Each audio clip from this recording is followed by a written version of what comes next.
This is episode number 78 of Ask a Puppy Trainer Show with Bethany and Sparky. Welcome. Don't get him amped up. He's gripping me. He was pulling closer. Don't get him amped up. Okay, everybody.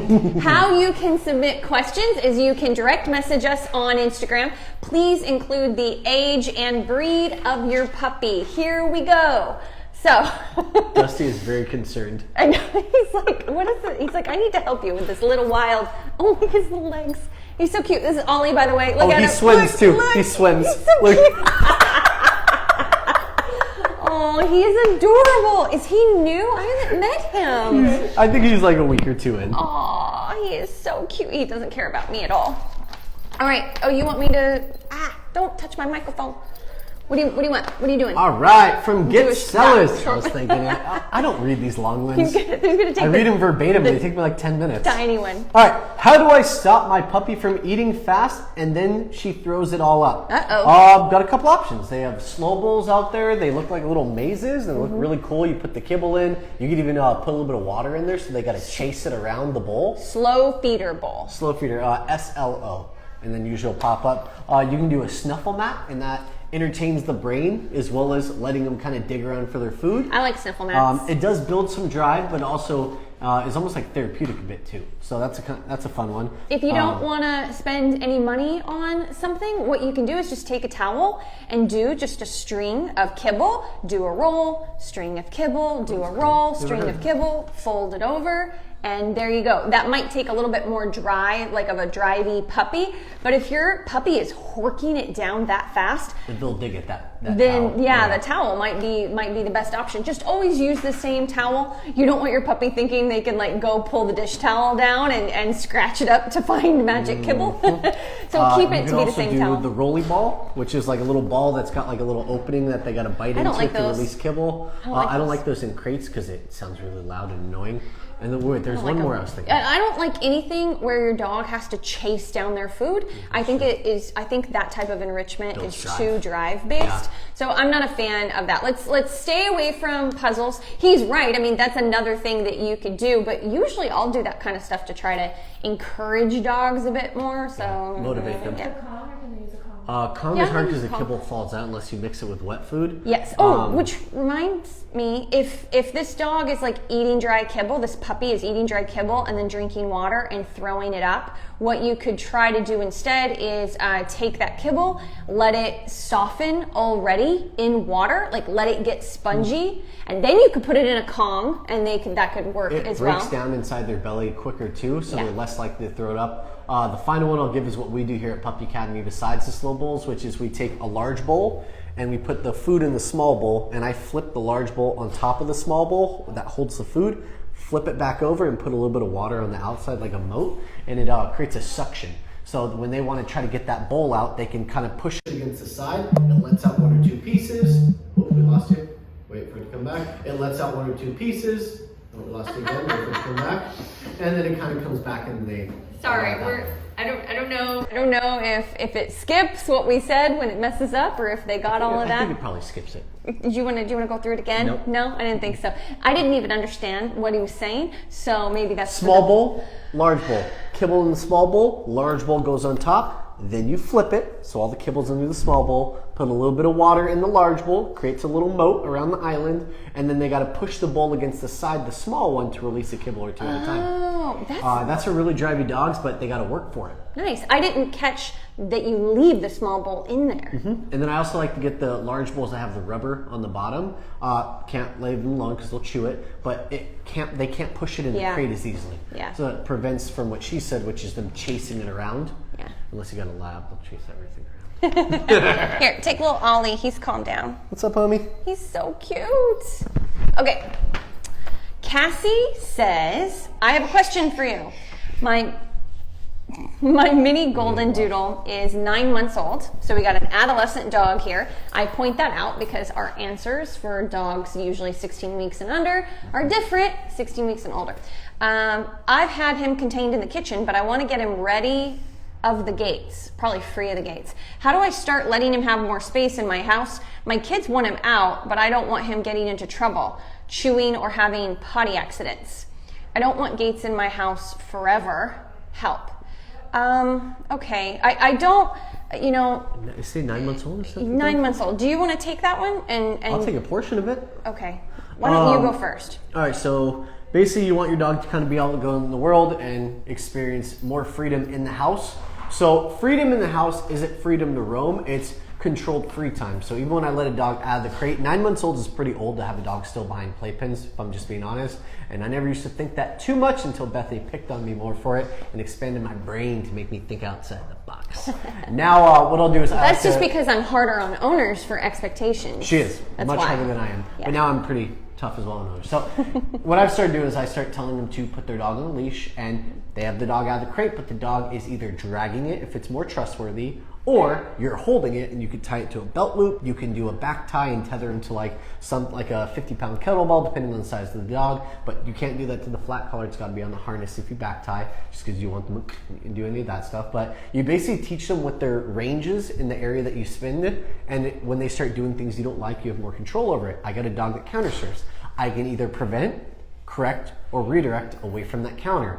I have the ability to control my dog's space. Off the couch, things like that. Off the couch, thank you. You have the ability to teach off. You can teach them no with reinforce it. You're basically teaching them how to live in your home. You can't go from playpen to just here's the house. What I don't like though is when I hear owners be like, no, no, no, no, no, no, no. Look at my dog, he got amped up, he said yes, yes, yes. I have no leash up. If I was like, hey, no. Be nice to him, he's so cute. Hey, settle down, Bethany. Sorry. He's so good. cute. What did he do? He settled down. So, good boy, I know you're good. You're being good though. He said I wasn't bad. He's like, you're the one who got me amped up. Communicating is if you are going to say no, you got to do something about it, and that's what the leash gives the ability to bless you. Can I be mean now? Hurry up. You can be mean. Okay, so this is not for you. So Cassie, please, I just need to say this. Don't send my boss hate mail. This is not you. This is in general for children, okay? So if I hear something like that, like my kids want, I'm a bit ornery, and it's like, oh, I want to play with you know, my puppy or whatever the case is. I want $1 million. I'm gonna leave. Okay. So if there's that much drive, unless your kids are wanting to go work with the puppy, if they're just wanting to pet the puppy, have the puppy free, snuggle the puppy, then it's like, okay, that 9-month-old puppy is going to be behind that fence until they're about 2.5 years old and reach full maturity, and then hopefully it'll be easier. And the reason I say that is just because if there's that kind of drive where, and the reason I'm saying this is because I come across this a lot. It probably isn't this situation at all. I'm just taking this opportunity to talk about this. Actually just had this scenario this weekend, so it's like very fresh, where, you know, the kids want the dog out when they come home from school, and the reason why is to be like, hi, shower with affection. And what's happening is we're accidentally teaching our kids to get this emotional fix from a happy, excited, jumpy, jittery puppy or dog. And they're not getting also what they're supposed to get out of horses, dogs, all these other dogs, fix. which is emotional discipline instead of an emotional fix. And it's just creating a real problem. And so for me, when I hear that, I'm like, oh, no. For another, just because you're still bugging me, the dog's behind a fence for another month. And then when you want to work with the dog and work with me to help make sure they don't run out the front door, and when you can stop, then when a 10-year-old can, because that's easy for an 8, 9, 10-year-old to learn how to stop a 9-month-old puppy from bolting out the back door and front door, when they can do that, when they learn these types of skills, then they get to have more freedom with the puppy. So that's just my mentality in general, and it's because of a lot of what we're seeing right now. Again, that it just gave me an opportunity to go into that, so I thank you for that. It could have nothing to do with your specific situation. You're gonna be a tough mama. I am. Okay, Jill says, hi, I have a question for Ask a Puppy Trainer. That's us. George graduated a while ago. Hey, George! Oh, I think I remember George. Yeah, George is our bulldog. Huh? Did he give tips? What are they supposed to do? He did. I give tips. Okay. Leash. He did. Yeah. He was the nice one. He was the nice one, but Usually, Bad cop, good cop. usually I'm mean first, and then he's nice, and I just switch it decided up. to switch it. I want to make sure they got some advice. They did. We're at least nice to them a little bit. Yes, Jill, because that didn't have to do with them. That's why I wanted to wait, because that may have nothing to do with their situation. Ouch. It's just in general. Okay, so Jill says, George graduated a while ago. He is eating his poop, and he'll poop inside. It's killing me. He takes supplements, and they're not helping. I don't want him to spend all day in crate. I can't keep him leashed to me constantly because he won't even walk with me. He's such a lazy dog. He's pooping inside, even if the back door is wide. Okay, I can't say the next part. So let's just say he's eating it inside, outside, all the, okay, yeah, go ahead. Read it. No, okay, go ahead. Ah, nice. Even if the back door is wide open and licks it up, the baseboards if I can't get him fast enough. Nice. All right. You know them. Do you want to take this first or do you want me? Okay. Come here, Ollie. Ollie was ready for someone else. He's biting me because he was mad that I was holding him. What? It's because he loves me more. Oh, yes. I really like this dog. All right. Okay, Jill. So one, coprophagia, which is the supplement that he's taking, works for dogs that are exploring their taste for poop. He is not exploring. You have a habit. You have to break the habit. So when a dog is eating poop as frequently as he is, because I think we actually talked about this last time you texted me as well, that means that you no longer have a dog exploring the habit of enjoying poop. You have a dog that eats it purely out of habit, and that doesn't stop until you can break completely his ability to go out there and find the poop. So I hate to say it because it's not going to sound fun, but he is back to his structure schedule like he was when he was at Puppy Academy. Guys, this is a student that came to Puppy Academy, our physical store. We crate trained him. Joe also crate trained him at home. But yeah, you will have to go back to your pretty intense crate schedule. And whenever he comes out to go potty, he is on leash to go outside and go potty. You control those opportunities to go. And if he has free access to go out there, you can't prevent him from cleaning up poop if he has free access. I also am curious what kind of food you're giving, because if you're giving a puppy food, I know he's barely even a puppy anymore. He's probably about 8, 9, 10 months old, maybe even older. They have extremely high amounts of protein, usually like 38 to 49% crude protein, and that means you're getting a ton of waste, which makes them have to poop more. When dogs hit a certain age, usually about 8 months old, I switch them to adult food, or in all life stages, which cuts down the protein to Natural Balance has 26%, Merrick has I think 38%, Wellness has about 32%, and I like Wellness because I think that lower amount of crude protein helps the dog regulate the bladder, and it makes it so they don't have to poop as often. So it might be literally he just has too much food in him or too much protein, makes him have to poop, but you also have a habit of him eating poop. Eliminate access to get to the poop. And if he is pooping inside the house, that is a crate issue. That is a structure issue.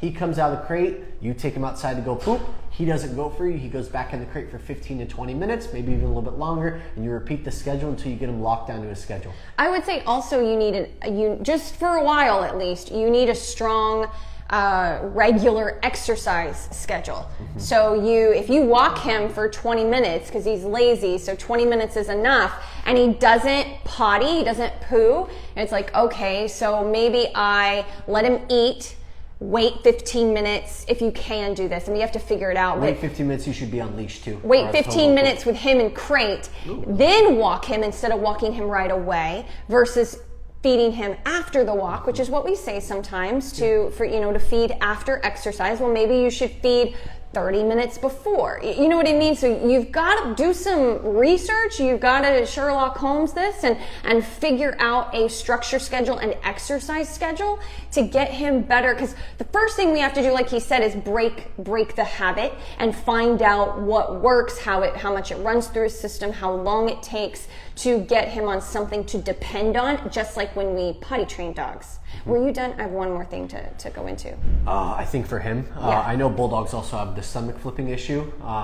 I would probably feed him, and if you're going to do what Bethany mentioned, which is feed him and then go for the walk, or go for the walk and then feed him. If you are going to do the first one, feed him and then go for the walk, give him 30 minutes in the crate before going for the walk. Because if he gets too much exercise in, tummy flip. That's true.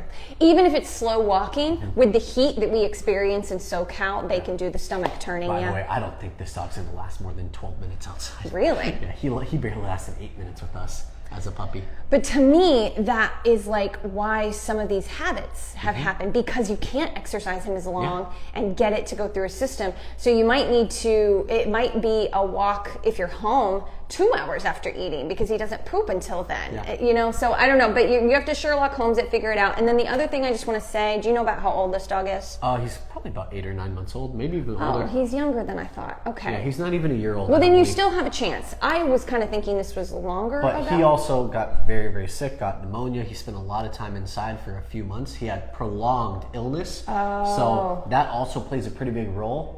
I think that's important for her to know too. Yeah, no, it is. Sorry if I spoiled because that. I was just gonna say that I was thinking this was like, I was thinking of the wrong George, and I was thinking like 2 years ago. No, you're thinking of our other George. And what I was gonna say is that yes, you have to do all the things that Sparky said. However, at the end of the day, they're still going to do it if you relax at all. Again, this is just to get them over the hump, and there has to be some punishment applier, in order to go do it, just like counter surfing, just like a dog jumping up and getting food.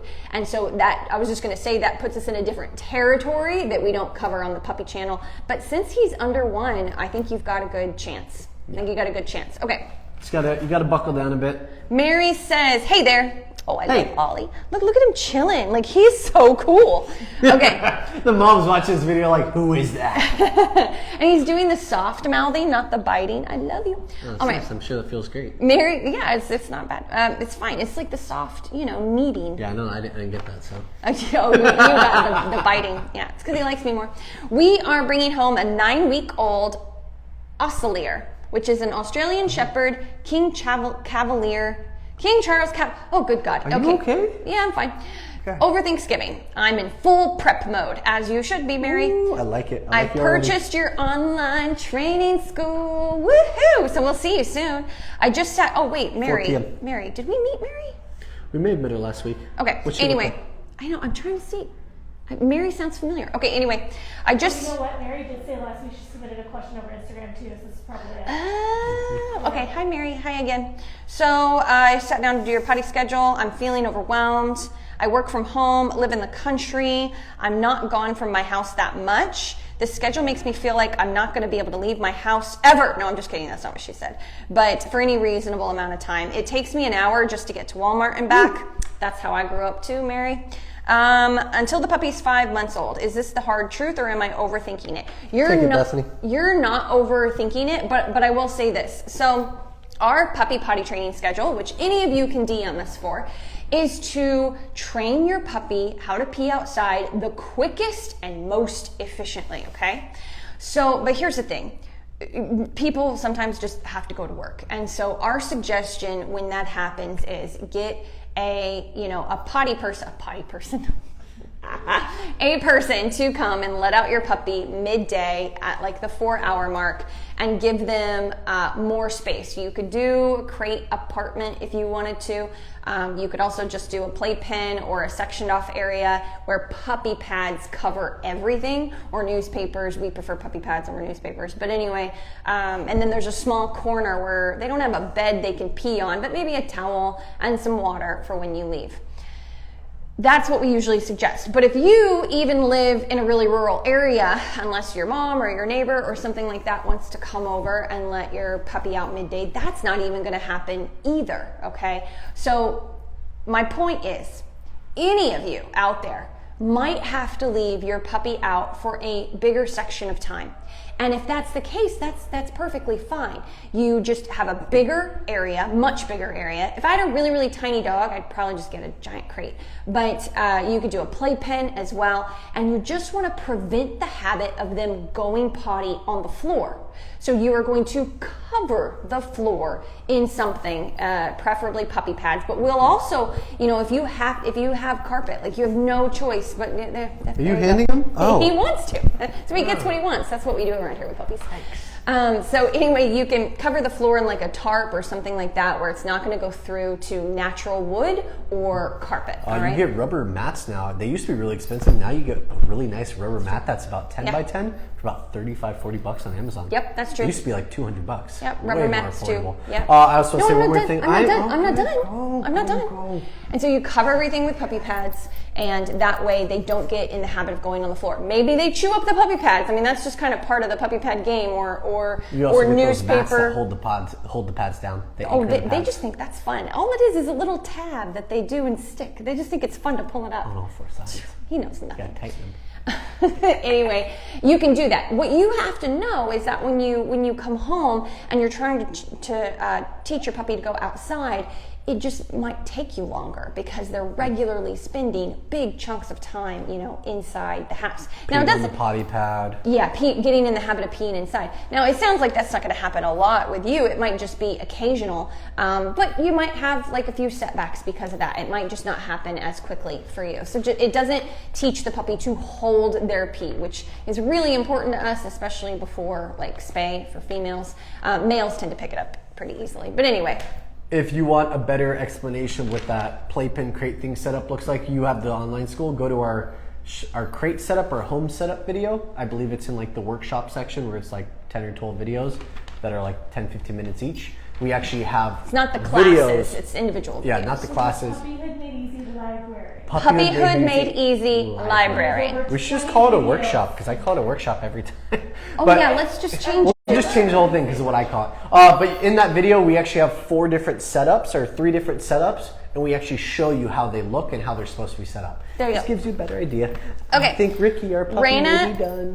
Yeah, he's getting a little fussy. He lasted longer than any puppy. That's why I I like think he did, him. really. He went, yeah, he did. Wow. Raina says, I have a question for next Wednesday. That's today. Shepherd mix turning 8 months old? I'm guessing months old. Puppy. Yeah, Shepherd mixed puppy. Yeah, Shepherd mix puppy turning 8, probably months old, acting like a teenager. She is a teenager. She's 6 months old teenager. She's so sometimes 5, 4 or 5. 6 is more normal. 6 to 8 months old. They start exhibiting signs at 5 months old, unless they they're don't become a teenager. unless they're a small breed puppy. Is there a line? Is there a scientific line for when they become a teenager? Yeah, you go to sparky.com and it's whatever this guy right here says. Yeah. He's just being ornery. Okay, so seriously, she's so smart. I give her commands and she chooses not to do them and do the opposite thing. I think puppy class, other puppy parents think I'm not training her. She is stubborn. She's also found her voice and uses it a lot. She tries to give me commands. I like you, Raina. She turned into the dog. She became the human. Oh, I love that reference. I use that all the time. She refuses to come when called at the dog park. She's been getting scared of things like baby strollers, larger dogs. I know it's normal during this phase, but I was wondering if you have any tips to make my life easier, but also hers too. You go into the nice stuff. Yeah, well, I'm going to give the suggestions. I'll let you pick those apart and then yell at her for yourself. Okay. I'm not going to yell at you, by the way. I just have like a few reminders.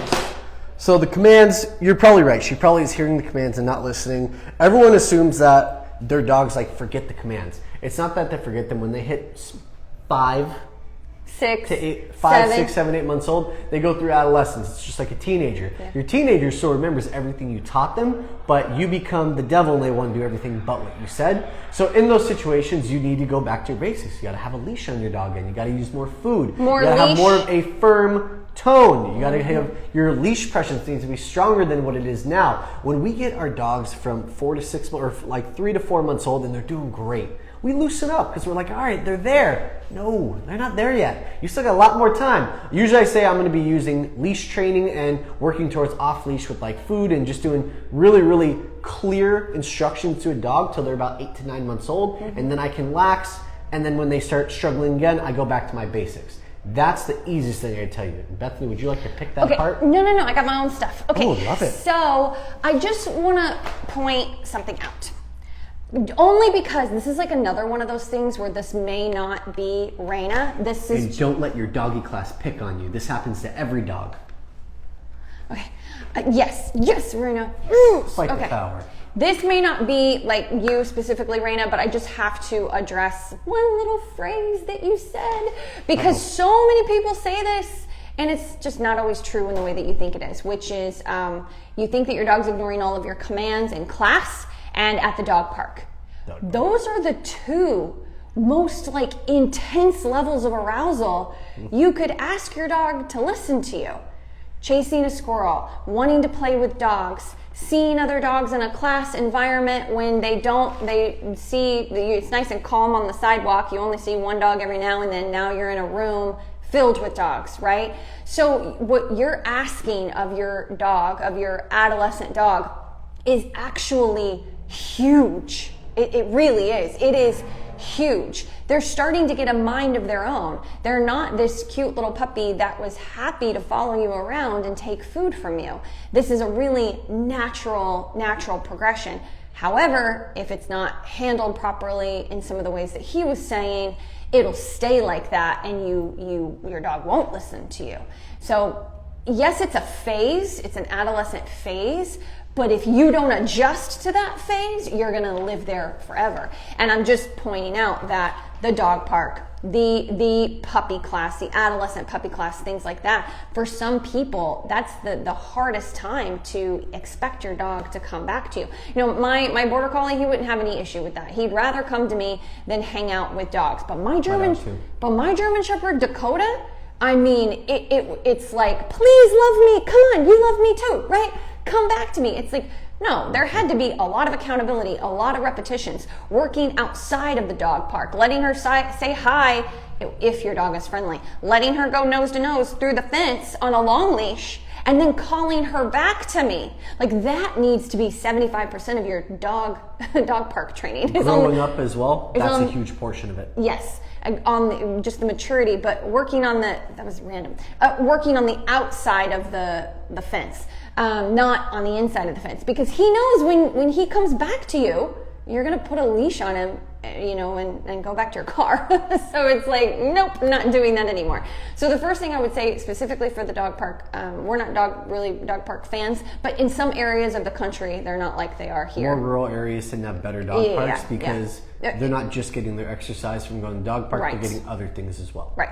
So when you're at the dog park, you need to be doing 10 recalls, like in the beginning. But if you can't even do that because your dog is just shooting to the other dogs and you're totally gone the moment you go inside the dog park, how are your thresholds? How is your dog when he sees the leash at home, getting in the car? Do you have really good thresholds in the car? Is your dog calm before you enter into the thresholds? Is your dog calm before you enter into the dog park, or is he amped up? By thresholds, I mean front door, car door, and the gates to the dog park. If my dog is not calm, or at least maybe not calm, but focused on me, knowing that if he doesn't look at me and chill out, we're going to turn around and go outside and work outside the dog park instead of going in. So these are some of the adjustments that you got to make in this transition. And yes, do not let your class shame you. Thank you. Instead, work about 6 feet out or 12 feet outside of the class. So the class has their inner circle, and instead of trying to be in the inner circle and then getting pushed out, go ahead and start out here, okay? And just work your dog here while they do their thing, even if it's not exactly what the instructor is doing, and then inch closer and closer. Start skipping meals before you go to class. Start practicing in higher distraction areas, not just class. You're skipping meals because you're going to use that meal in class. Yep. As a motivation. Do crating at least a few hours before class. That can build some drive for him to care about you. Maybe he's getting too much freedom now in the home, and so he does not care what you have to say about things. I would make sure that you are weaning off of food properly at home, but yet in high distraction areas, you're back to doing more food luring occasionally, stuff like that. Make sure that he's listening to sit down, stay in easier environments and at home when you're not holding a piece of food. If hopefully your trainer is showing you how to do that if needed, like a little bit of leash pressure, stepping in, finger motion, good, then reach in your pouch then deliver food. Like that's one of the ways you wean off of food. But out in the world, you might need to lure, more with food. That's what I got. You got anything else? I do. I have something that 30-30. I have something that is for puppies that are 8 weeks old all the way to the 8-month-old point. You want a dog that has really good recall. It's one of the biggest things I get in all of my first owner lessons, coming when called and name recognition. So what do? We practice our relationship building exercise, which is teaching your dog their name recognition, and then coming when called. But it takes anywhere between 2,000 to 3,000 repetitions of come over a short period of time. I'm not talking a year, I'm talking 2 to 4 months. How do we accomplish that? Because that's a lot of repetitions of come. Every single day, you take at least one meal, you take that food, you put it in your training pouch, or if it's wet food, in a little plastic baggie, and you get a little rubber glove, and you take a little handful of it, and you say, dog's name, come, walk backwards, good, treat. Dog's name, come, walk backwards, good, treat. And then across the house, across the yard, and you're targeting maybe 30 to 50 repetitions, depending on the level of motivation for your dog. Handful of food. Thank you, yeah. And if they're not, you're not doing like 1 kibble at a time. So like 400 repetitions later, we're so close. No, you're basically trying to make it so they want to work for it. And if you have a dog that doesn't care about their meals and working for it, skip the meal. The next meal, they'll be more motivated. Skip that meal. The next meal, they'll be more motivated. Ricky's dying right now. She has to end it. We were 5 minutes late. Okay, guys, thank you for joining us. Thank you. We'll see you next week. And, same time, and same place. Mary will see you at 4. Bye, Mary.